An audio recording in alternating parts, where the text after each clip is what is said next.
आगाज करते हैं अल्लाह ताला का नाम लेकर, जो बड़ा मेहरबान और नहायत रहम करने वाला है।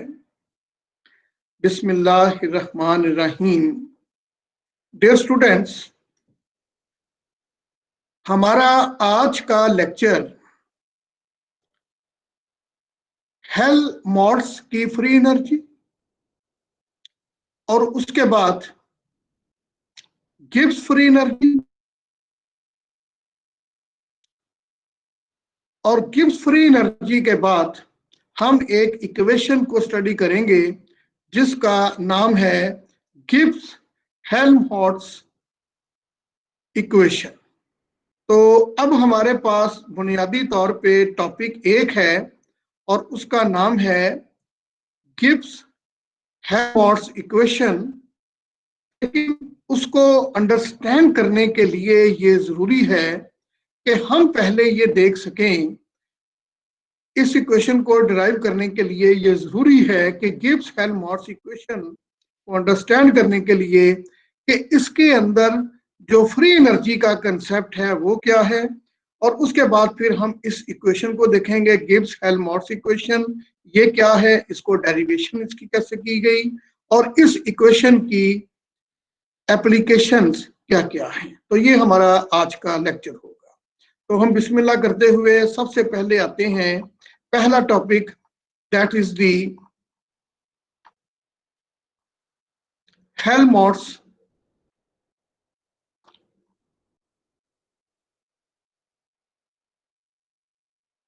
Free energy. अच्छा, इसका एक दूसरा नाम भी है, क्या है भाई? For a work function. तो आप कह सकते हैं कि इस टॉपिक के दो नाम हैं, वर्क फंक्शन या हेल्महोल्ट्ज की फ्री एनर्जी।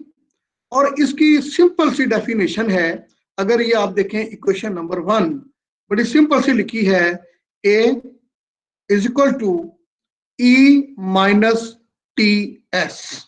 बस इतनी इक्वेशन आपने याद रखनी है कि हेल्महोल्ट्ज फ्री एनर्जी जो है ये क्या है, ए। हेल्महोल्ट्ज फ्री एनर्जी को हम कैपिटल ए से डिफाइन करेंगे। तो A is equal to E minus T S. अब इसके अंदर ये देखेंगे कि E क्या है, it is the total energy of the system, T is the temperature and S is the entropy. तो TS is the product of temperature and entropy. तो इसमें हम सिंपल सी ये बात पढ़ेंगे कि लेट अस सपोज कि पहले इस सिस्टम की इंटरनल एनर्जी थी E1 और इंट्रोपी थी S1। बाद में जब हमने इसकी एनर्जी इंक्रीज करके E2 कर दी तो इंट्रोपी इसकी S2 हो गई। लिहाजा आप अगर इस इक्वेशन को E1, E2, S1 और S2 इस रेंज में रख के देखें तो ये इक्वेशन नंबर 1 जो है A is equal to E minus T S, इसको हम लिख सकते हैं कि अगर ये स्टेट 1 है, पहली स्टेट है, तो हम इसको लिख सकते हैं A1 is equal to E1 minus T S1, क्योंकि टेम्परेचर यहाँ सेम रहेगा। तो जब इंटरनल एनर्जी E1 हो गई तो इंट्रोपी S1 हो गई। बिल्कुल ऐसे ही अगर इसकी एनर्जी E2 से E1 से बढ़ के E2 हो जाती है तो इंट्रोपी इसकी S2 हो जाएगी। तो यही इक्वेशन 1 हम कैसे लिखेंगे, A2 is equal to E2 minus TS2। आप अगर इन दोनों को सब्ट्रैक्ट कर दें, इन दोनों इक्वेशंस को, तो ये हमारे पास क्या बन जाएगा, A2 minus A1 is equal to E2 minus E1 minus T common आ गया इनटू S2 माइनस S1।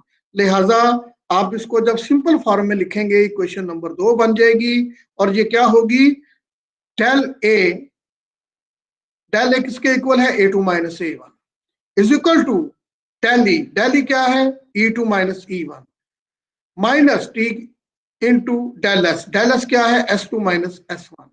तो आप ये समझ लें कि इस इक्वेशन नंबर 2 के मुताबिक change of the Helmholtz free energy del A is the difference of change of internal energy del E and the term T del S. और ये जो T del S है, it is also a form of energy. लिहाजा हमने equation number 1 को जब दो limits के दरमियान रखकर अप्लाई किया, एनर्जी E1 से E2 हो गई और इंट्रोपी S1 से S2 हो गई। तो अब हमारे पास इक्वेशन नंबर 2 ये आ गई, जिसके मुताबिक del A is equal to del E minus T del S. अब डियर स्टूडेंट, इस इक्वेशन नंबर 2 के मुताबिक आपने देखा कि जो हेल्महोल्ट्ज फ्री एनर्जी है ये बुनियादी तौर पे डिफरेंस के बराबर है, वो डिफरेंस जो इंटरनल एनर्जी का है और प्रोडक्ट टी डेल एस का है।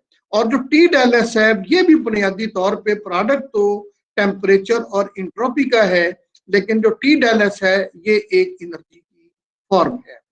आप अगर इंट्रोपी की डेफिनेशन देखें तो इंट्रोपी के मुताबिक, डेफिनेशन के मुताबिक del S is equal to Q reversible over temperature.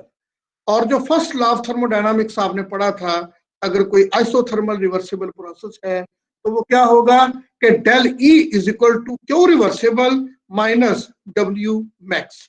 अगर आप इन को कर देते हैं इक्वेशन नंबर 3 को और इक्वेशन नंबर 4 को इक्वेशन नंबर 2 में, तो ये आपके पास डेल ए इक्वल आ जाएगा, डेल ई की जगह क्या आएगा, Q reversible minus W max, और डेल टी आ गया यहाँ पे, और डेल एस की जगह आ जाएगा क्यू रिवर्सिबल ओवर टी। आप जब इस इक्वेशन को सिंपलीफाई करेंगे तो सिंपलीफाई के बाद आ जाएगा del A is equal to Q reversible minus W max minus Q reversible, क्योंकि दोनों टेम्परेचर कट हो जाएंगे। और आपके पास यहाँ जो क्यू रिवर्सिबल है ये पॉजिटिव है, ये नेगेटिव है, ये भी कैंसिल। लिहाजा डेल ए किसके इक्वल आ जाएगा, माइनस डब्ल्यू मैक्स के। और अगर आप इसको लिखना चाहें इक्वेशन नंबर 5 की शक्ल में तो ये बन जाएगा minus del A is equal to W max. लिहाजा ये जो इक्वेशन नंबर 5 है इसके मुताबिक माइनस डेल ए का क्या मतलब है, the decrease of Helmholtz free energy and it is equal to work done by the system. लिहाजा इक्वेशन नंबर 5 के मुताबिक अगर work done by the system हो तो जो हेल्महोल्ट्ज फ्री एनर्जी होगी ये डिक्रीज हो जाएगी। तो ये था एक जनरल सा इंट्रोडक्शन कि what is mean by Helmholtz free energy. तो अगर कोई यहां तक क्वेश्चन है तो आप पूछ लें, फिर मैं आगे चलता हूं। जी चलो जी आगे। यस सर, क्लियर है। बिल्कुल, अगर आपको ये हेल्महोल्ट्ज फ्री एनर्जी समझ में आ गई है तो जो इससे अगला टॉपिक है वो बिल्कुल आसान है और वो है गिब्स फ्री एनर्जी। अब गिब्स बिल्कुल सिंपल वही चीज कि वहां पे ए था, यहाँ पे जी आ गया। तो मैथमेटिकली हम यहाँ गिब्स फ्री एनर्जी को कैपिटल जी के साथ, उधर था ई दैट वाज टोटल एनर्जी, यहाँ पे है H, H is the enthalpy. तो आप यूं समझ लें कि गिब्स फ्री एनर्जी के मुताबिक G is equal to H minus T S. अब G क्या है, गिब्स फ्री एनर्जी, H क्या है, इंथैल्पी, T क्या है, टेम्परेचर, और S क्या है, इंट्रोपी। तो फर्क क्या हुआ कि वहां पे कैपिटल ए था, यहाँ पे कैपिटल जी है, वहां पे कैपिटल ई था, यहाँ पे कैपिटल एच है। ए से मुराद हेल्महोल्ट्ज फ्री एनर्जी और जी से मुराद गिब्स फ्री एनर्जी। वहां पे टोटल एनर्जी था, यहाँ पे इंथैल्पी। तो ये आप जब टोटल इंथैल्पी में से टीएस को माइनस करेंगे तो जो डिफरेंस आएगा it will be called Gibbs free energy. बिल्कुल वैसे ही अगर पहले गिब्स फ्री एनर्जी थी G1 और इंट्रोपी थी, जब आपने इसको हीट पहुंचाई तो इसकी जो इंट्रोपी थी वो होगी H2 और जो गिब्स फ्री एनर्जी है वो हो गई G2। आप अगर यहाँ अप्लाई कर देते हैं इन दोनों स्टेट्स को तो ये इक्वेशन क्या बनेगी, G1 is equal to H1 minus TS1, इसी तरह G2 is equal to H2 minus TS2। दोनों का डिफरेंस ले लें, डिफरेंस के बाद आ गया G2 minus G is equal to H2 minus H1 minus T into S2 minus S1। तो ये क्या इक्वेशन बन गई, del G is equal to del H minus T del S. लिहाजा इस इक्वेशन के मुताबिक कि फ्री एनर्जी में जो चेंज है ये एक डिफरेंस के बराबर है, और वो डिफरेंस क्या है, between change in enthalpy and the term T del S. और जो टी डेल एस है ये क्या है, it is a form of energy. तो ये था बिल्कुल वैसा ही टॉपिक जो आपने अभी पीछे पढ़ा है। फर्क बस इतना है कि जो हेल्महोल्ट्ज फ्री एनर्जी है वो है A is equal to E minus T S, और जो गिब्स फ्री एनर्जी है ये क्या है, G is equal to H minus T S. आप अगर यहाँ इंट्रोपी की डेफिनेशन देखें, इंट्रोपी की डेफिनेशन के मुताबिक जब हमने उसको मैथमेटिकल शेप दी क्या थी, del S is equal to Q reversible over T. तो लिहाजा टी डेल एस क्या हो गया, ये आ गया क्यू रिवर्सिबल, क्योंकि टी से ये कैंसिल हो गया टी। जब आपने प्रेशर को कांस्टेंट रखा है तो फिर डेल एच किसके इक्वल है, del H is equal to del E plus P del V. अगर आप इक्वेशन नंबर 3 और इक्वेशन नंबर 4 की वैल्यूज को इक्वेशन नंबर 2 में पुट कर दें तो डेल जी किसके इक्वल आ जाएगा, del E plus P del V minus Q reversible. आप अगर इसको सिंपलीफाई कर लें तो ये डेल जी किसके इक्वल आ गया, del E minus Q reversible plus P del V. ये हमने इसको रीअरेंज किया। और फर्स्ट लॉ ऑफ थर्मोडायनामिक्स के मुताबिक क्यू रिवर्सिबल किसके इक्वल है, del E plus W max. तो आप अगर इसको रीअरेंज करें तो ये बन गया del E minus Q reversible is equal to minus W X. अगर आप इस इक्वेशन 6 को इक्वेशन नंबर 5 में पुट कर दें तो डेल जी किसके इक्वल आएगा, del G is equal to minus W max plus P del V. और आप अगर इसको चेंज कर लें तो ये minus del G will be equal to W X minus P del V. तो ये हमारे पास जो इक्वेशन नंबर 7 आई है ये क्या बताती है कि ये गिब्स फ्री एनर्जी की जो चेंज है इसकी रियल सिग्निफिकेंस को जाहिर करती है। क्या मतलब, this is the amount of energy evolve when certain quantity of pressure volume work P del V is subtracted from W max. तो डियर स्टूडेंट्स, ये था एक मुख्तसर सा तारुफ जिसमें हमने ये देखा कि गिब्स फ्री एनर्जी क्या होती है, और उससे पहले हमने देखा कि हेल्महोल्ट्ज फ्री एनर्जी क्या है।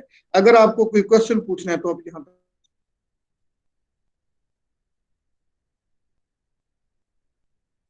जी चलूं आगे। जी डियर स्टूडेंट्स चलूं यस आगे। सर। सर जो इंथाल्पी जी सर जी सर जो इंथाल्पी है वो तो हीट होगी। तो सर जो आपने दूसरे में वर्क फंक्शन में बताया है कि उसमें जो फ्री एनर्जी है, सर इंथाल्पी के अलावा किसी और भी फॉर्म में हो सकती है? नहीं, देखो एनर्जी जो है ना वो तो हो गई, एनर्जी हो गई ई। अब इंथैल्पी क्या है, इंथैल्पी बेसिकली सम है इंटरनल एनर्जी और प्रेशर वॉल्यूम वर्क का, यानी दोनों में फर्क है कि H is equal to E plus P V. E क्या है, एनर्जी, और साथ क्या है, पी वी। तो आप यूं समझ लें कि जब हेल्महोल्ट्ज इक्वेशन में आप एनर्जी के साथ प्रेशर वॉल्यूम वर्क को जमा कर लेंगे तो वो आपके पास गिब्स फ्री एनर्जी बनेगी। This is the only difference. H is equal to P V, okay sir. E plus P V. E है टोटल एनर्जी और जो पी वी है ये है प्रेशर वॉल्यूम। लो जी, अब हम आते हैं इसके बाद एक इक्वेशन जो कि बड़ी मशहूर है और इसका नाम है गिब्स हेल्महोल्ट्ज इक्वेशन। ये क्या है, इसको हमने कैसे आगे ड्राइव करना है, तो ये हमारा आई थिंक लास्ट टॉपिक है इस चैप्टर का, गिब्स हेल्महोल्ट्ज इक्वेशन।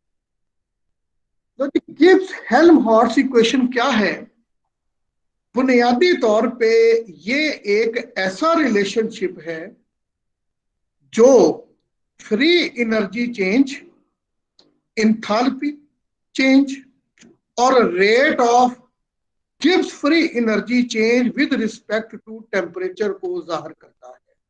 तो ये एक सिंपल सी डेफिनेशन है इस इक्वेशन की या इसका एक इंट्रोडक्शन है कि ऐसी इक्वेशन जो गिव्स फ्री एनर्जी चेंज को, gives free energy change with respect to temperature को और इंथैल्पी को, इन तीनों को आपस में रिलेट करे, वो इक्वेशन कहलाती है गिब्स हेल्महोल्ट्ज इक्वेशन।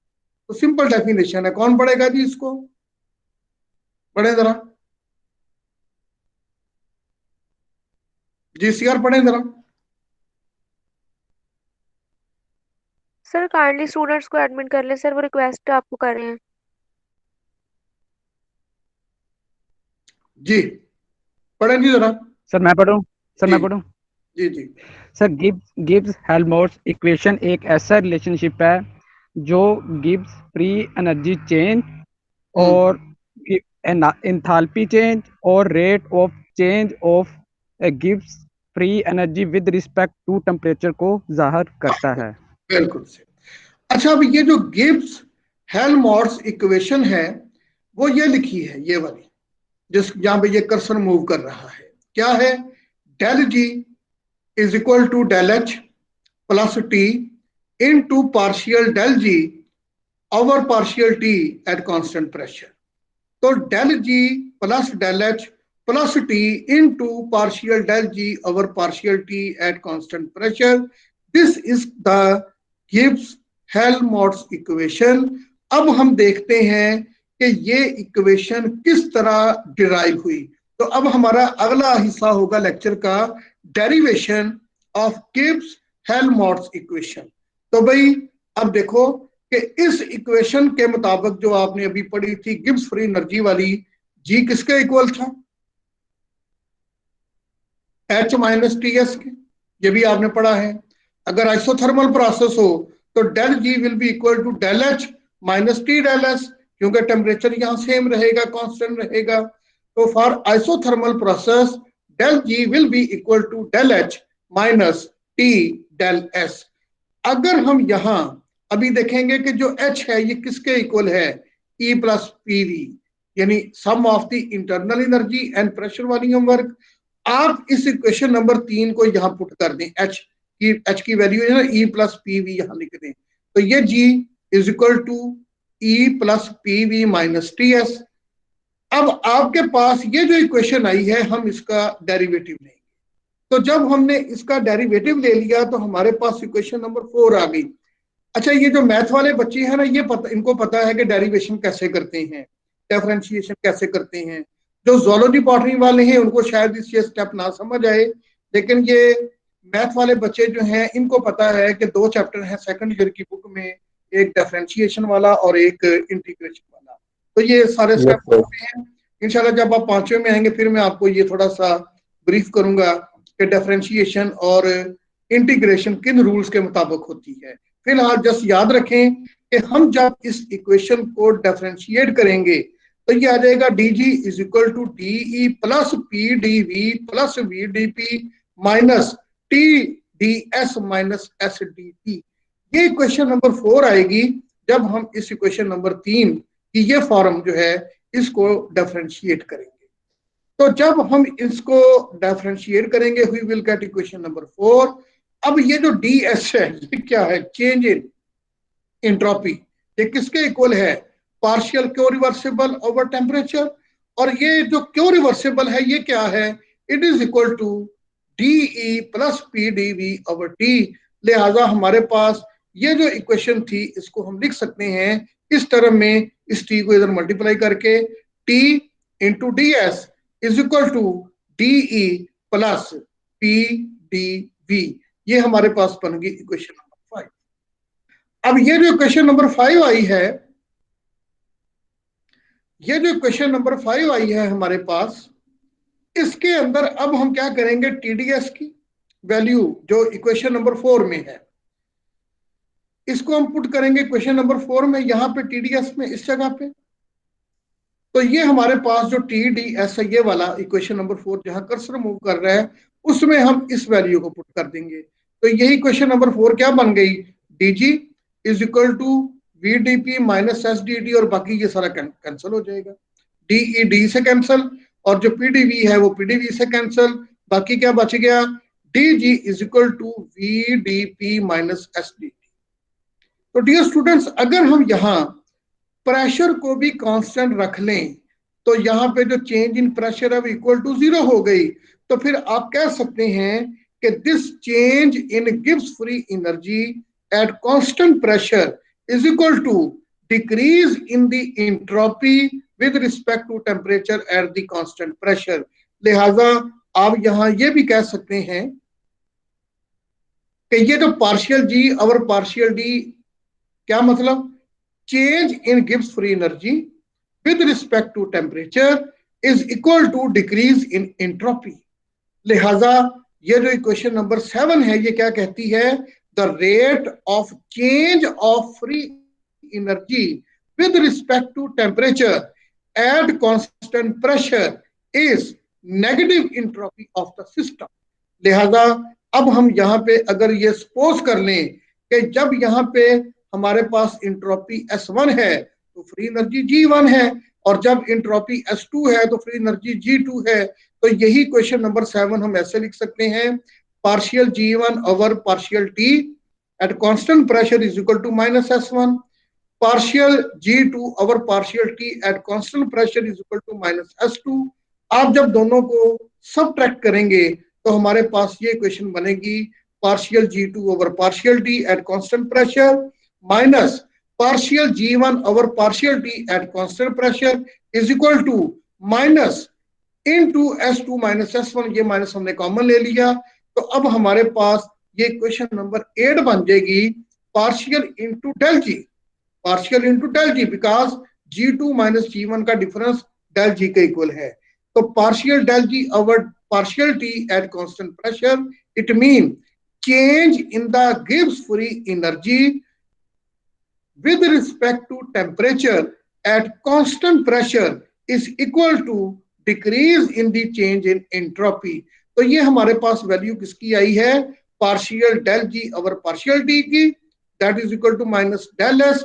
अब हम इस डेल एस की वैल्यू को यहां से उठाएंगे और जाके क्वेश्चन नंबर 2 में, ये जो क्वेश्चन नंबर 2 थी इसमें हम पुट कर देंगे ये डेल एस की जगह पे, ये जो डेल एस है, अब इस डेल एस की जगह हमने ये वैल्यू उसकी लिख दी, ये वाली। तो डेल एस की वैल्यू लिखने के बाद इक्वेशन नंबर 2 क्या बन गई, del G is equal to del H plus T into partial del G over partial T at constant pressure. तो डियर स्टूडेंट्स, ये जो इक्वेशन नंबर 9 है इसको हम कहते हैं कि it is the most common form of Gibbs Helmholtz equation. And ये जो इक्वेशन है ये ऑल प्रोसेसेस के लिए है जो कांस्टेंट प्रेशर पे होंगे।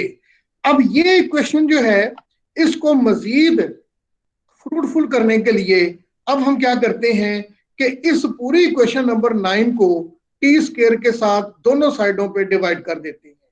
तो जब हम इस पूरी इक्वेशन नंबर 9 को डिवाइड करेंगे दोनों साइडों पे टी स्क्वायर के साथ, तो ये क्या इक्वेशन बन गई, del G over T square is equal to del H over T square plus 1 over T. तो ये 1 ओवर टी इसलिए कि जब टी स्क्वायर से डिवाइड किया तो उसका स्क्वायर इस टी से कैंसिल हो गया, 1 over T into partial del G over partial T at constant pressure. जब इस इक्वेशन को रीअरेंज करते हैं और इसकी जो लेफ्ट हैंड साइड है उसको हम डेरिवेशन करते हैं, डेरिवेटिव लेते हैं, तो हमारे पास ये इक्वेशन बन जाएगी 1 over T into partial del G over partial T at constant pressure is equal to del G over T square minus del H over T square। तो ये हमारे पास इक्वेशन बन गई इक्वेशन नंबर 10, और इसको हम पढ़ेंगे, change in the Gibbs free energy with respect to temperature at constant pressure is equal to decrease in the enthalpy divided by T square. तो ये हमारे पास समझ लें कि जो गिब्स हेल्महोल्ट्ज इक्वेशन है ये उसकी एक दूसरी डिफरेंशिएटेड फॉर्म आ गई है जो आप 2 टेम्परेचरों के लिए अप्लाई कर सकते हैं, एक टेम्परेचर T1 दूसरा टेम्परेचर T2। तो डियर स्टूडेंट ये थी डेरिवेशन। तो अगर कोई क्वेश्चन है डेरिवेशन के हवाले से तो पूछ लें। सर ये इक्वेशन 10 है, इसको दोबारा बता दें।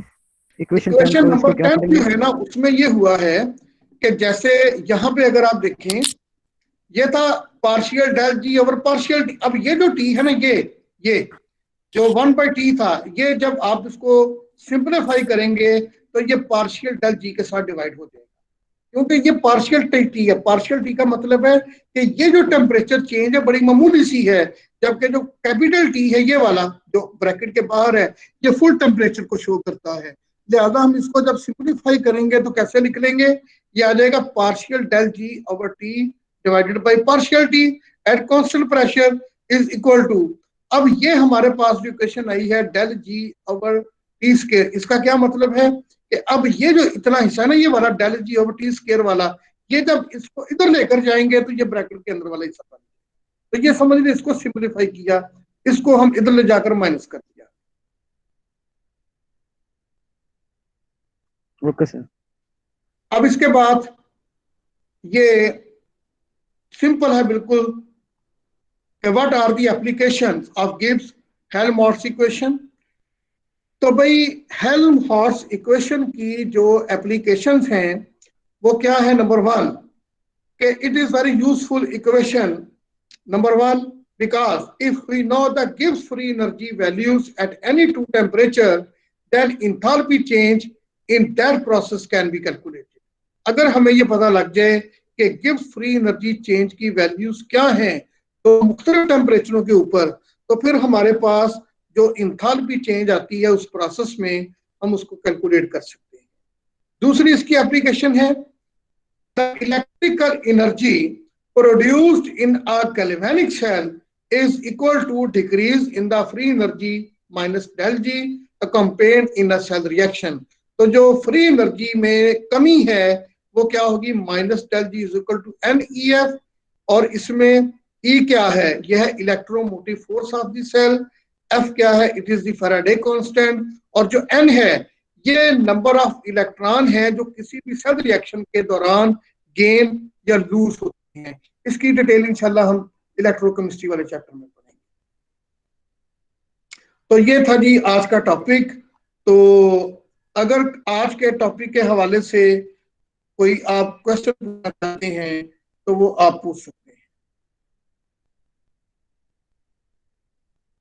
सर बता